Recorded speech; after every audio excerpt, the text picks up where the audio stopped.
হরে কৃষ্ণ। তো শ্রীমদ্ ভগবদ গীতার প্রথম অধ্যায় দ্বিতীয় শ্লোক। সঞ্জয় উবাচ দৃষ্টা তু পাণ্ডবানিকং বুড়ং দুর্যোধনস্তদা আচার্যমু উপসঙ্গম্য রাজা বচনম ব্রবীত। গীতার গান। সঞ্জয় কহিল, রাজা শুনো মন দিয়া, পাণ্ডবের সৈন্যসজ্জা সাজানো দেখিয়া রাজা দুর্যোধন শীঘ্র দ্রোণাচার্য পাশে যাইয়া বৃত্তান্ত সব কহিল সকাশে। অনুবাদ।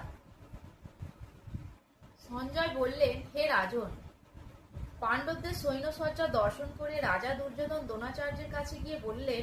তাৎপর্য: ধৃতরাষ্ট্র ছিলেন জন্মান্ধ। দুর্ভাগ্যবশত তিনি পারমার্থিক তত্ত্বদর্শন থেকে বঞ্চিত ছিলেন। তিনি ভালোভাবে জানতেন যে ধর্মের ব্যাপারে তাঁর পুত্রেরা ছিল তাঁরই মতো অন্ধ, এবং তিনি নিশ্চিত ছিলেন যে তাঁর পাপিষ্ঠ পুত্রেরা পাণ্ডবদের সঙ্গে কোনো রকম আপোষ মীমাংসা করতে সক্ষম হবে না। কারণ পাণ্ডবেরা সকলেই জন্ম থেকে অত্যন্ত ধর্মপরায়ণ ছিলেন।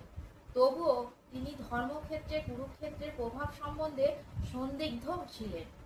যুদ্ধক্ষেত্রের পরিস্থিতি সম্বন্ধে ধৃতরাষ্ট্রের এই প্রশ্ন করার প্রকৃত উদ্দেশ্য সঞ্জয় বুঝতে পেরেছিলেন।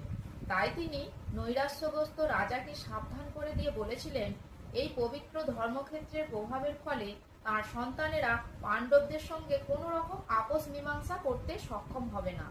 সঞ্জয় তখন ওই ধৃতরাষ্ট্রকে বললেন যে তার পুত্র দুর্যোধন পাণ্ডবদের মহৎ সৈন্যসজ্জা দর্শন করে তার বিবরণ দিতে তৎক্ষণাৎ সেনাপতি দ্রোণাচার্যের কাছে উপস্থিত হলেন। দুর্যোধনকে যদিও রাজা বলা হয়েছে, তবুও সেই সংকটময় অবস্থায় তাঁকে তার সেনাপতির কাছে উপস্থিত হতে দেখা যাচ্ছে। এর থেকে আমরা বুঝতে পারি চতুর রাজনীতিবিদ হবার সমস্ত গুণগুলি দুর্যোধনের মধ্যে বর্তমান ছিল। কিন্তু পাণ্ডবদের মহতী সৈন্যসজ্জা দেখে দুর্যোধনের মনে যে মহা ভয়ের সঞ্চার হয়েছিল, তা তিনি তার চতুরতার আবরণে ঢেকে রাখতে পারেননি। হরে কৃষ্ণ।